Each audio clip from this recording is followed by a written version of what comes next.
Hello friends, and welcome to another day of Crochet and Crime. My name is Hazy Baby, and this is Lillian, my latest project, and this is the very last row of Lillian. This is her lovely edging. And then once she is done with this round, she is done. She'll be popped into the post and sent along her merry way to her new home. Okay, so if you're new to this channel, welcome. Like I said, my name is Hazy Baby, and I crochet while talking about crime. Specifically about Australian crime, but sometimes I talk about international crime as well. Today I have a few stories for you. They're not very long ones, so I'm not sure how long today's video will go, but you know, it is what it is, and it will be what it will be. So first of all, we have a man who uses a laundry basket to steal alcohol from a Victorian bottle shop. Yep, you heard that correctly. He used a washing basket. So two men used a laundry basket to steal large quantities of alcohol from a bottle shop in regional Victoria over the weekend. So police say that the stolen black 2004 Ford Territory reversed into the front of the Albert Street store at Septopol near Ballarat at around about 3:25 a.m. on Sunday. I'm just going to get myself into a more comfy position, sorry. CCTV captured the men entering the store and using the basket to steal the alcohol before fleeing the scene. I mean, it's not clever. Let us read more, shall we? Police said that the men fled in the Ford Territory, which was missing the bonnet and the rear passenger door. This just sounds like a terrible scene. It's like the worst criminals ever. The car also had smashed in windows and a wooden garden trellis affixed to the front passenger window, police said. So it kind of looks a little bit like an apocalyptic car, like it came out from, I don't know, some sort of, I don't know what made them possess them to steal this car or what they did to this car after they stole it. I've got no idea, but it's pretty comical, pretty hilarious that they would steal such a monstrosity of a car and then ram it into a bottle shop and then use a washing basket as a shopping basket. Love it. Love it. It's so great. So investigators believe that it's the same vehicle that was set alight in Ross Creek earlier yesterday morning. Police say that the car was originally stolen from Sutton Street in Delacombe on April 21st. So yeah, there's some CCTV footage. One of them is wearing what looks like a soccer helmet, some sort of helmet goggle concoction with a white hoodie, and yeah, it's just weird. He just looks like a comical bomber jacket wearing, I have no idea. Anyway, if I saw that coming down the road, I would think it was some sort of giant joke, but apparently it's not. This was these guys' evil genius plan. So I like a good frilly edge on the edge of my blankets if they're for a girl and their girl is a girly girl. Otherwise I tend to go with a nice square edge. This is what I would call an extended edge. So if you actually have a look, you can see where I've reversed the colors. So this is the whole edge here. So that's cool, isn't it? Alrighty, let's move on to our next story for today. So our next story for today is not from Australia, it's from the US. And a US mother who was accused of abducting her daughter 6 years ago has turned herself in. So let's see what that is about. So the woman accused of abducting her daughter from an Illinois suburb 6 years ago has turned herself in days after the girl was found safe in North Carolina and then reunited with her custodial father. Local authorities said that Heather Unbechen, the mother of now 15-year-old Kayla, same last name, I'm not going to attempt to say it again, was being held at a Kane County Adult Justice Center in Illinois without bond on an abduction charge. So yes, you can abduct your own child, so don't. Okie dokie. So she was arrested on Sunday on a fugitive charge out of Illinois on a kidnapping and child abduction charges, and was held on a $250,000, or about $317,000 for Australian, 76,000, sorry, bond while she awaited extradition. So Buncombe County in North Carolina Deputy Clark Coy, I love that name, told CNN on Tuesday that it was a 6-year-old abduction case. Quite old. So she bonded out on Tuesday morning and was released. An Asheville Police Department spokesman, Samantha Booth, told CNN on Tuesday. Apparently there's a lot of telling people. So Kayla was 9 when she was abducted by her mother from Chicago suburb in South Elbin, I think is how you say it, National Center for Missing and Exploited Children. So the child disappearance came after the mother took her on a parade for the 4th of July in 2017. An attorney for Kayla's custody father said that it was ridiculous, and obviously that he trusted it. He went to pick up his daughter the next day and he was told that the mother had taken her camping. A felony warrant for the kidnapping was issued on the 28th of July in 2017. So they were pretty quick with that warrant. And then, they weren't able to find her until 6 years later. So on the Saturday evening, Kayla was spotted at a shop in Asheville by someone who recognized her from a Netflix episode of Unsolved Mysteries about parental abductions. So how cool is that?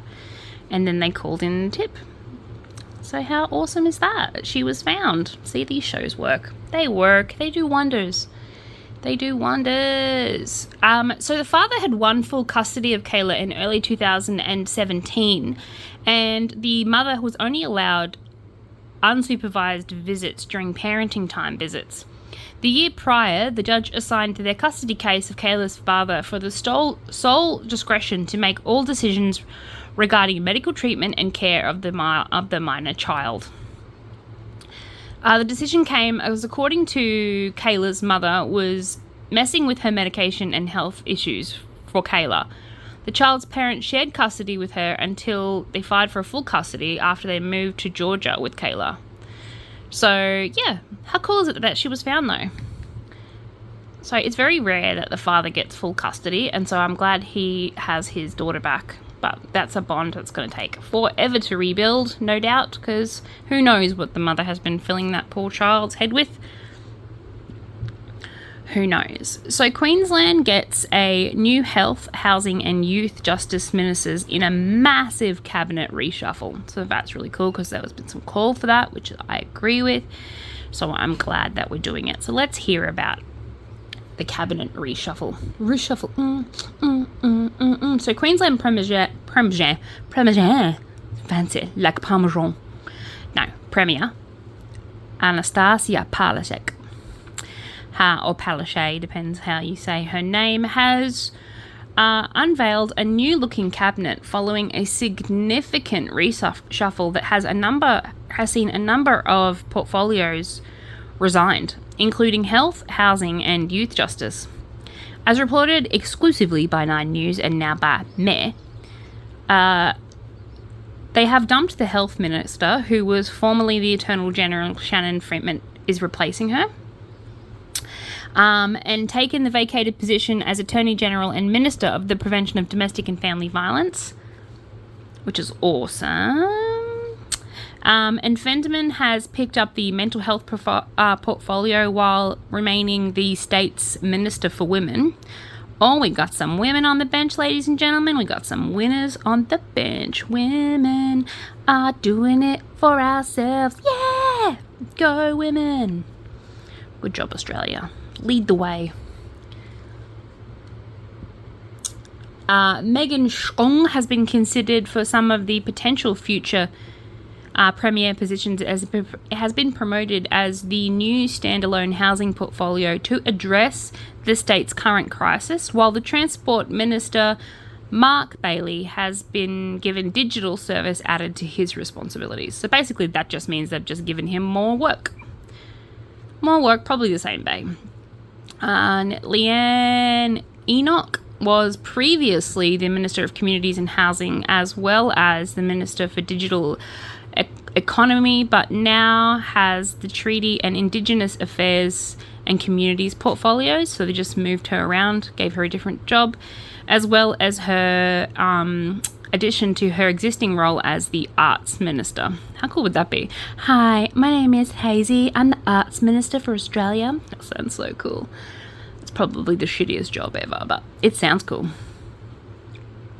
Take that, Ronald McDonald degree. Anyone who knows what I'm talking about will get a good giggle out of that. Palaszczuk said that the changes marked a new beginning for her government, and our government cares about Queenslanders and what they're thinking. I have listened and seen that, we're asking for change, which is great. Firmly focused on the future, also amazing. And yeah, that's why I've refreshed the government by refreshing the cabinet, and today marks the new beginning. And I really hope that means we're going to have some new voices, some new ideas, and we're not going to keep going around and around and around and around and around and around in circles, hoping to get a different outcome with the same variables. It doesn't happen. Stupidity is repeating the same action in the same way and expecting a different outcome. It's like saying, oh, we've already gone this far, might as well keep going. No, it's not working. Change tactics. Okie dokie. Let's move on, shall we? Like I said, I don't have many stories for you guys today, so it'll be a nice short one, I think. But we shall see. So, an amazing mother allegedly stabbed to death. Oh, I should have read all that before getting excited at the beginning. A man arrested after a police chase. So, a woman who was allegedly stabbed to death in southeast Queensland overnight has been described by her sister as an amazing mother. Of course she was. I am sure she was. So, Heather Ball, in her 20s, was allegedly stabbed at a unit complex in Caboolture at 8:30 p.m. and was rushed to hospital in a critical condition, but later died from her injuries. A man known to her has been taken into custody in Queensland by the Queensland Police after allegedly fleeing the scene and driving his Holden Commodore along the Bruce Highway. Ball's sister, Stephanie Fort, posted a tribute on Facebook after her death. "You're a wonderful sister and an amazing mother," she said. "Our lives were made so much better and brighter by having you in it. And indeed, dark times for our family and many, many people whose lives you touched in such beautiful ways." Oh, this is just so tragic. Oh, yeah.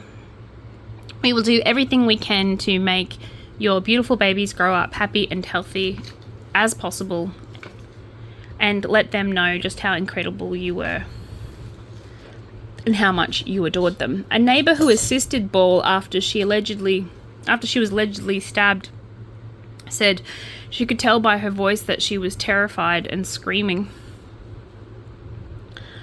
Oh, this is just so tragic, guys. It's so tragic.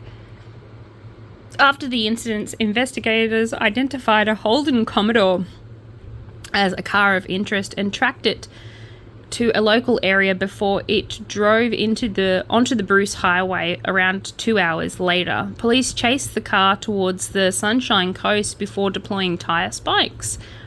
Devices, the Commodore continued driving before allegedly crashing into a police car on the Bruce Highway at Yolanda. A 29-year-old Morayfield man was taken into custody. Police allege he was the only person in the Commodore. The man is now at the Sunshine Coast University Hospital under police guard in a stable condition. It is alleged that the man and the woman are well known to each other. So, it is yet another case, by the sounds of it, of domestic violence, guys. Sad, tragic. It's tragic but true. It's pathetic. It really is. And it's just super, super duper sad.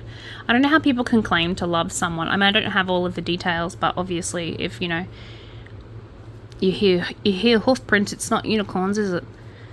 So domestic violence is one of those ridiculously sad things, and I really, really don't understand how you can profess to love someone so much and then hurt them so much.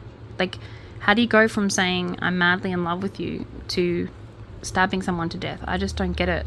I don't understand the rage you would have to hurt someone that you supposedly love. That's not love. That's obsession. That's something completely different, but it's not love. You love someone, you love them unconditionally, and that's without condition. You don't hurt the person you love. You definitely don't. Oh, I'm so sad. I'm so sad for her children. It's so sad for her family. So sad for that community. And I'm so sad for the person who found her like that, tried to help her, and to no avail. Ugh, just so much sadness happening today. Alrighty. This one is really interesting. So this one is another one. It's out of America though. And it is a cocaine. Cocaine has been found taped inside a rubber pregnancy belly during a traffic stop in South Carolina. So how cool is that? So more than 1,500 grams of, so 1.5 kilos of cocaine was found inside a rubber pregnancy belly during a traffic stop in Anderson County of South Carolina, according to deputies. So the sheriff's office said that Anthony Miller and however you say her name were pulled over on the Interstate 85 when the Special Investigations Division and Direct Patrol Unit were out conducting like proactive patrol. So that's like similar to our, traffic cops. We have them here too. The first red flag began when the two gave conflicting information regarding her due date. Look, guys, if you're going to pretend you're pregnant, you should at least, get the right date together. Get your shit together, guys. Get your shit together. Freaking junkies. It actually looks like a real belly. So weird. So they realized that they were becoming suspicious of her conflicting story, and investigators said she immediately took off running very quickly and the drugs fell from the fake rubber stomach. So she just panicked and started running. Altogether, deputies said that they collected more than 1.5 kilos of cocaine from the traffic stop.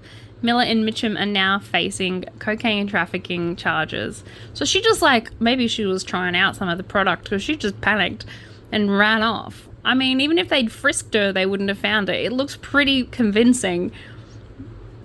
I mean, yeah, she's got to be kicking herself when she comes down from whatever high she was on, obviously. She's just like, fuck it, I'm out of here, bye, see ya, Felicia. And then tried to run with this giant fake pregnant belly full of cocaine.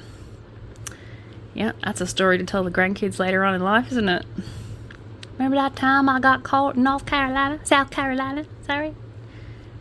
with my fake pregnancy belly?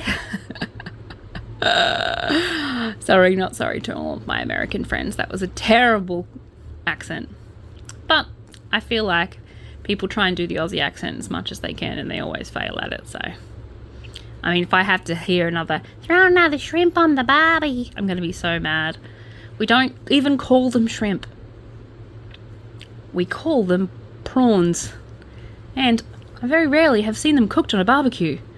Because would just, cook the crap out of it. But anyway, that's neither here nor there. Let us move on.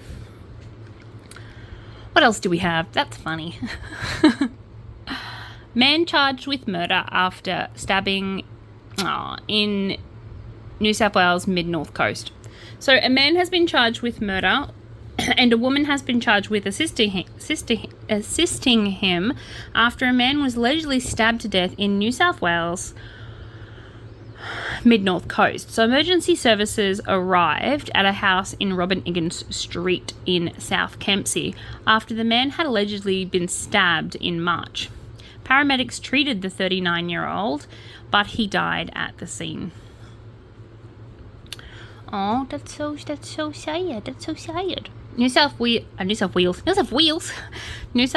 police arrested the 48-year-old man at the Aird's property in Sydney southwest at about 9:35 a.m. yesterday and charged him with murder. During a subsequent search of the property, police seized a number of items relevant to the investigation, which will undergo forensic examination, New South Wales Police said in a statement. So good on them. Good on them for saying it in a statement. Police also arrested a 31-year-old woman at the C Street in West Kempsey yesterday and charged her with the accessory after the fact of the murder. So hopefully they go to prison for a very long time. The man was refused bail and is expected to appear in Campbelltown local court today, and the woman was refused bail and is expected to appear in Kempsey local court today. So they both appeared in court today, and hopefully we will know the outcome of their cases. Hopefully they get convicted, because that is just so wrong, you guys. It's so wrong. It's not nice. It's not nice. Okie dokie, artichoke. Let's move on to our very next story for the day. Bum, bum, bum, bum, ba-da-da. I just realised that I might have been crocheting off the edge of the actual video. Nice. Okay, so this one's kind of funny. A man has been jailed for burning down jumping castle competitors. Yep, you heard that right. So he's obviously not a very happy man. He's just burning down jumping castle competitors. He's having a hard time, guys. It's a hard time. Sorry, I just had to move this blanket around. It just takes a fair bit to get it all the way around. Oof. She big. She a big girl. She a big girl. There's lots of repositioning when they're this big. That's what she said. Woo! So a bouncy castle business owner, oh my God, who hired astronauts. No, he didn't. He hired arsonists. Oh my God, Hayley, your dyslexia is sometimes hilarious. Astronauts. I could just imagine it. Like, are they down on their luck? They don't. They don't have any job at the moment because of COVID. So these astronauts have just taken up.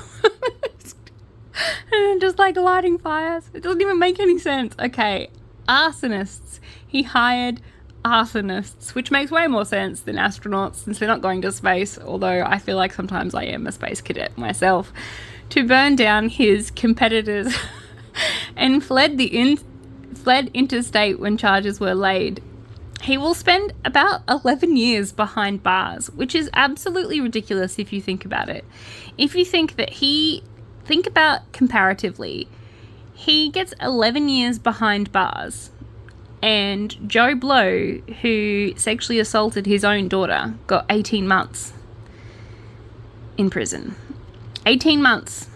This guy burns down plastic and he gets 11 years. So James Balcombe, 58, admitted 11 conspiracies to commit arson charges following arson attacks on several Victorian businesses. Oh, he burned down a few. From 2016 to 2017, he became obsessed with becoming the best in Melbourne's jumping castle industry. Sorry, I just think that's so extreme. When he instructed 3 men to carry out arson attacks on several of his rivals, paying them about $2,000 each for each fire. This is ridiculous. This is absolutely the most ridiculous story I've read today. So he told the arsonists for hire to burn them to the ground, like he was some sort of evil villain. Oh, just so funny. Many of the arson attacks were unsuccessful, with minor damage, they didn't even do it properly, caused after a Molotov cocktails were thrown into car parks, vehicles, and through windows into the fronts of unoccupied buildings. However, A&A Jumping Castle business was totally destroyed by one of the fires, and 110 bouncy castles were destroyed, causing $1.4 million in damage. Okay, that's nothing to laugh about, but still.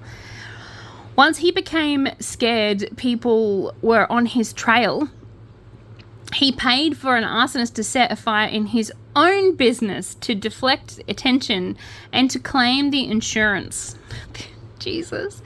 The arsonist he hired ended up dobbing him in. He was just like, dude, you're so retarded, to the police, and they were caught. He was charged in March of 2017 and released on bail, but didn't show up for his own hearing, and his lawyers handed over a fake medical certificate. Oh my God, that's very bad lawyering. A warrant was issued for his arrest, and he was found living in Perth. Jeez, how the mighty have fallen from Melbourne to Perth. Running a fraudulent stamp operation under the name Paul Johnson.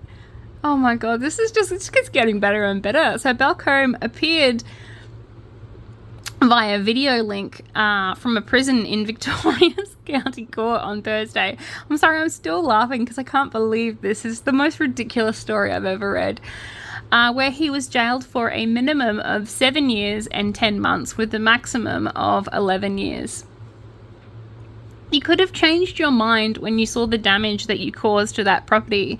You could have pulled back, stopped, but you didn't. You've tried to burn down your own place. Offending has led to the counterproductive destruction of your own business and property. And then, he turned con man when he moved to Perth in a counterfeit stamping business. He was just like, well, in for a penny, in for a pound. I got no idea.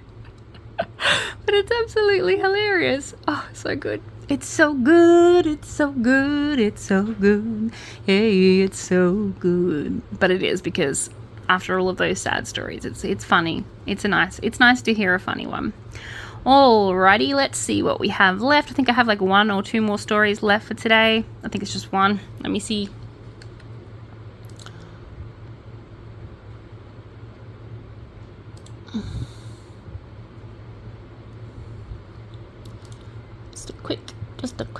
Just a quick check. 1, 2, 1, 2, quick check.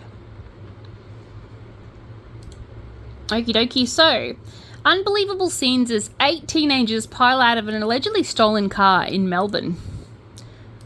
So, it's a tiny car too, guys. It's so tiny.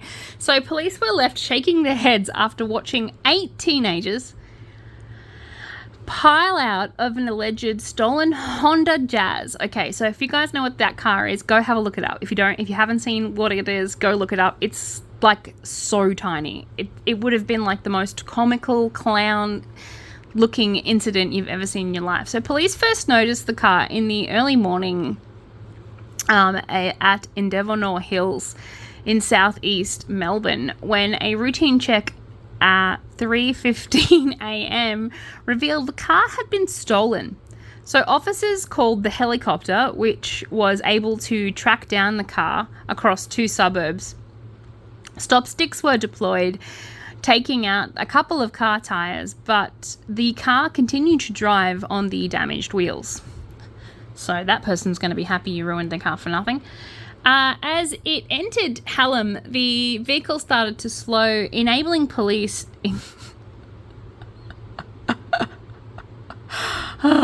uniformed and plainclothed to move in. One teen allegedly ran from the scene into a nearby field and jumped a fence and tried to make an escape. So you got to give him that. He was later arrested by the dog squad. That is not someone you want to come after you.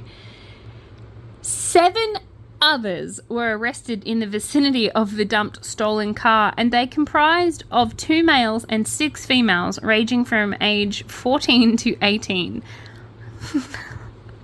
As they one by one piled out of the car. It's just too funny. All of the suspects are assisting police. It's just too good. There's been some good stories here today, guys. I mean, that one is wholeheartedly just funny. No one was seriously injured, but it's not a laughing matter. Stealing cars and driving around in them, they could have easily died, especially overloading a car like that. So I'm not laughing at the seriousness of it. I know it had the potential of being something really bad, which is the reason why they call the helicopters and the reason why they did the stop sticks and everything. It's not harmless fun. It definitely could have turned into something tragic, but it would have been absolutely comical to watch 8 teenagers get out of this very, very tiny car and then one of them leg it. You wouldn't have been able to stop laughing. I know I wouldn't have. I would have been just shaking my head, just like shaking my head. What's wrong with you people? Alrighty, like I said, that's a really short video today, guys. Just 30 minutes. Just 30 minutes. And we're done. Not a lot of crime happening. Not a lot to report on, which is great. It's nice for once. Just have a couple stories to tell you guys. But yeah, I shall see you guys tomorrow, and I thank you very much. And I think you can say goodbye to Lillian, because this will be her very last row. And once I have finished it, there will be no more Lillian. If you'd like to order a blanket though, you can just inbox me and we can talk deets. Otherwise, I'm going to be starting on a giant Chunkachu tomorrow. That's just a big fat Pikachu. I'm going to make him into a beanbag for my son's birthday. He is obsessed with Pikachu. He's got lots of Pikachu toys. And he's obsessed with beanbags, so I thought, why not make him a giant Chunkachu beanbag? So, don't tell him. But that's what he's getting for his birthday. One of the things he's getting for his birthday. Okie dokie, artichokes. Like I said, thank you for a super duper wonderful day, and I will see you guys tomorrow.